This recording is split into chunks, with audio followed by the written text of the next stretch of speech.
This is going to be sort of a low-tech look at some elements of the Ravens offense, and a couple of these things that I've found have actually surprised me. As some of you guys know who watch my content consistently, I have created a database whereby I can search for particular players, particular plays, down and distance, particular situations. What I did tonight, something quick, was I decided to take a look at 4 games that I thought were important early to mid-season games. So I was able to grab first and 10 situations from 4 games: the Colts, Chargers, Bengals, and Minnesota. So for the plays that I have, which is not every single play, I have to pay money for the database and I have to pay money for the storage. So I'm not able to get every play. I believe I would say I have 50% of every Ravens play now categorized in the database and completely labeled. The 684 plays. I think the Ravens ran somewhere around 1,200 plays in 2021. And again, 684, so I think I have a little bit over half. So I'd like to read out some of the interesting data points that I found. I didn't go, this is surface level, to be honest with you. In those 4 games that I focused on, Colts, Chargers, Bengals, Minnesota, I believe 4 weeks in a row, right? 5, 6, 7, 8, I believe. Maybe there's a bye week in there, actually. But in any case, 4 games in a row. I got 88 examples of first and 10 situations. You would think that there would be far more runs than passes on first and 10 if you were to believe the criticism of Greg Roman. And certainly I do think that there's moments to criticize and there's things to question as a fan, and we have the right to do so. So I'm not commenting, not picking a side there, but my point is you would think it would be heavily weighted towards run pass. It is not. For those 4 games, I have 42 runs and 46 passes. I think 42 plus 46 adds up to 88. So let's go over some of the data that I have for those 4 games, and then I'm going to extrapolate that to a larger subset of video, pretty much all 684 plays that I have categorized for the Ravens offense in 2021. Let's do the pass plays first. 46 pass plays, totaling 388 yards. That includes, obviously, incomplete passes and also yards lost for sacks or stuff like that. So 388 yards gained on 46 plays. I got that averaging 8.43 per play. Simultaneous to that, the Ravens gave up 5 sacks on those 46 pass plays on first and 10. I think that's interesting. You're talking about 1 sack every 9 plays on first and 10. I wonder what the ratio would be on third and long plays. So I guess maybe there's some evidence there to say, hey, maybe we should pass more on first and 10 because we're less likely to give up sacks on first and 10, less likely to give up those negative yardage plays that we would give up on a third and long situations with a bad offensive line. We're presuming we're not going to have a bad offensive line next year, right? But in any case, 8.43 yards per play against 1 interception. I believe there's 1 touchdown pass in there. It's the sluggo route that Marquise Brown beats the Colts on, which is the film that's showing right here. I believe it's going to show the plays in order against the Colts, then the Chargers, then the Bengals, then the Vikings. I have this sorted for pass right now, so it's showing you all the, it's not showing you all the pass plays. I selected 19 plays overall from that subset of 88 plays, so it's just going to run through those 19 plays as I speak about the data and read it out to you. Hopefully it's interesting to you. If it's not, you can let me know maybe some other things you'd like to see me do with the data. I intend to do this during 2022, during the season as well. So let's talk about the run plays now. 42 run plays, as I said. So certainly less than 50% run. 211 yards total. So about 5 per carry. I think if I've done my math right, 40 times 5 will be 200, right? And then 2 times 5 will be 10. So pretty much even 5 yards per carry, 5 yards per play, I should say. 2 touchdowns among those 42 runs. And both of them came against the Chargers, and you'll see those soon. They were the 14-yard touchdown run by Latavius Murray, where he's pretty much wide open. I think it was a counter play. It was an easy touchdown. And then the 9-yard touchdown run by Devonta Freeman to the left side. That was a speed option play where Lamar pitches the football. What does this mean? It means that maybe we're not as predictable run pass as we as fans would think. Certainly myself. I would have guessed for run pass ratio on first down first and 10, I would have guessed 55-45 run to pass. And I got it backwards. It's probably 53-47 pass to run. Do the math for me if you want, 46-42. So what I decided to do from that was say, okay, well, if I'm wrong on that, then what does and I'm just going to do run pass. I'm not going to do yards per play and stuff like that. But so I did every play that I have. So I went back to the database and I selected every single offensive play. They're grouped by team. If you're in my Patreon, you understand that. You've seen the database. You know how to operate it, hopefully. If you have not, then please ask me in Patreon or my Discord or in the comment section here, how you can better find that information. There's certainly people that would be better with data and databases than I would.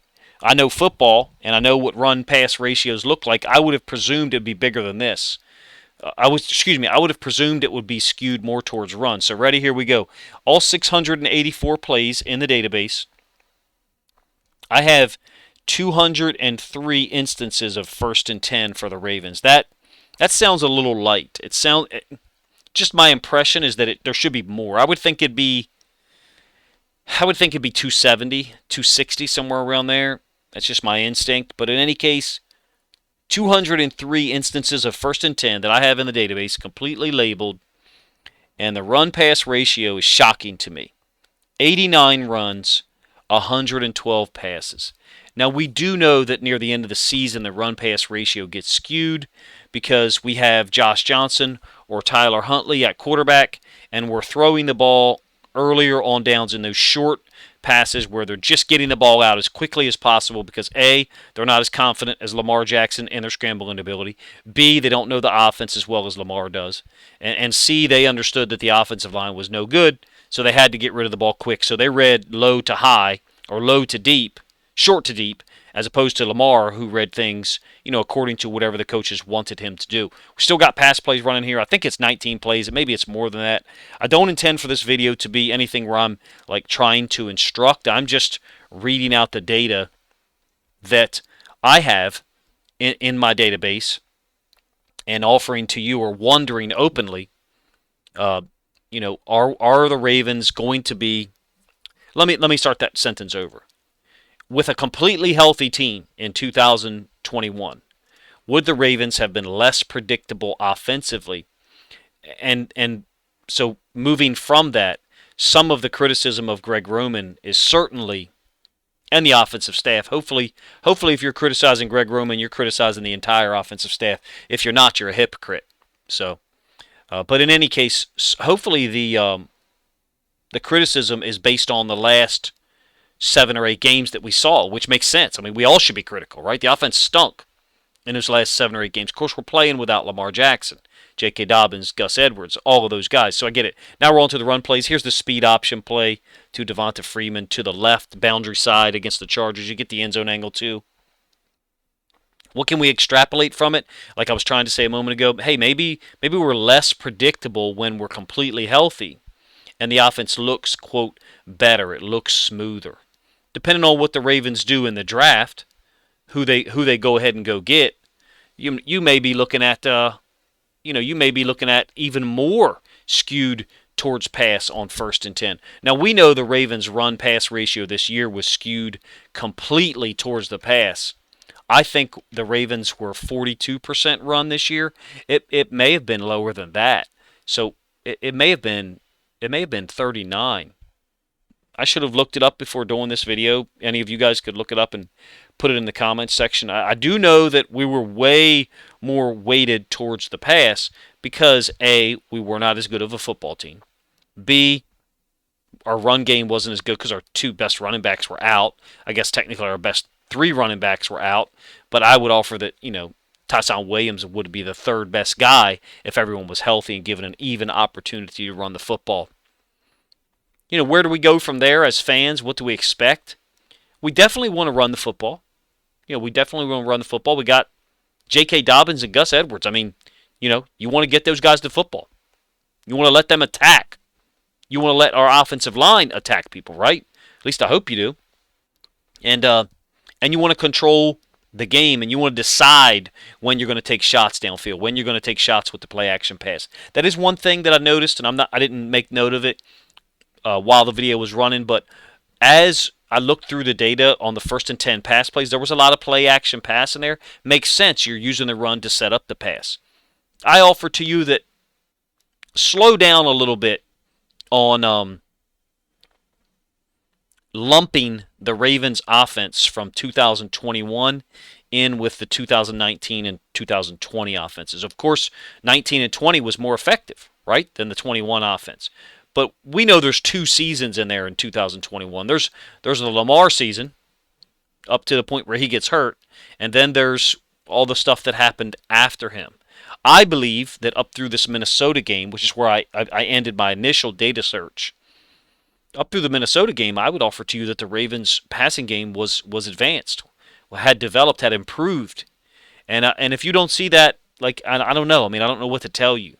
You can see it in certain videos that other people did. If you don't believe me, comment in the comment section, and I'll try to produce a couple of videos showing some early season concepts where the Ravens' offense clearly had improved in that regard. Looks like we're repeating plays here. I wasn't trying to make a point, to be honest with you, with this video.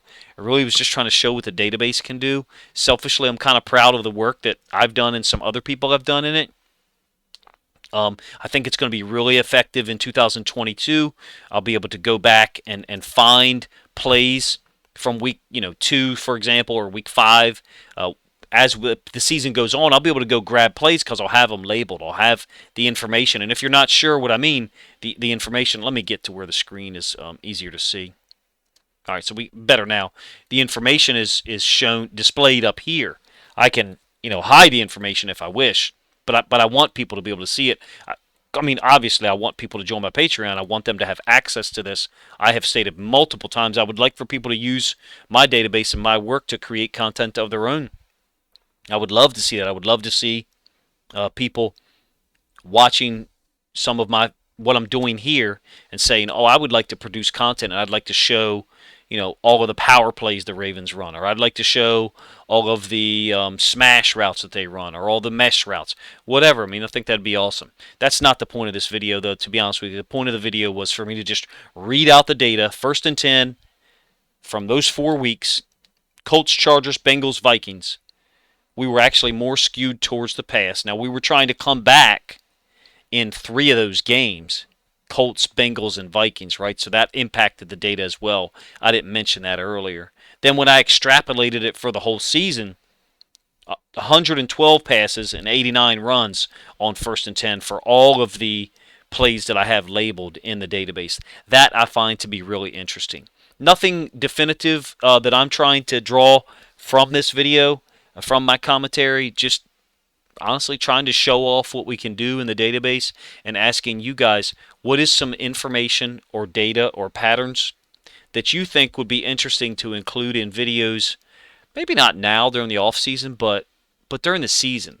I would like to be able to label everything much similar to I would do if I was coaching. Going to need help doing that, I'm not going to lie, and some people have stepped up. Frank has stepped up and helped. Godspeed from Twitter stepped up and helped. Multiple guys have done.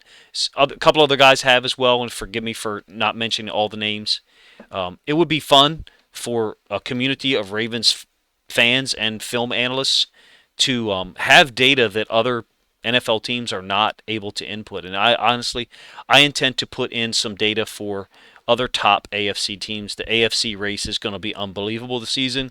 I'm going to try to step up my game and offer content that not many people are offering, and that's going to be a tough hill for me to climb.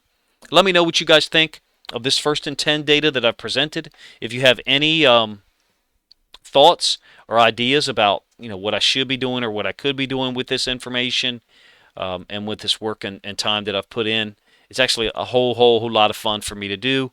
I intend next to look at 3rd and 5 to 3rd and 9, somewhere in that range.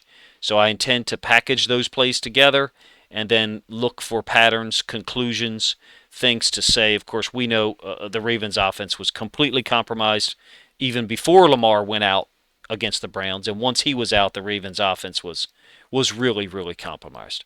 Let me know what you guys think of the video and some of my thoughts or ideas in the comment section. Again, I'd appreciate any ideas for videos using a database or just any Ravens content in general.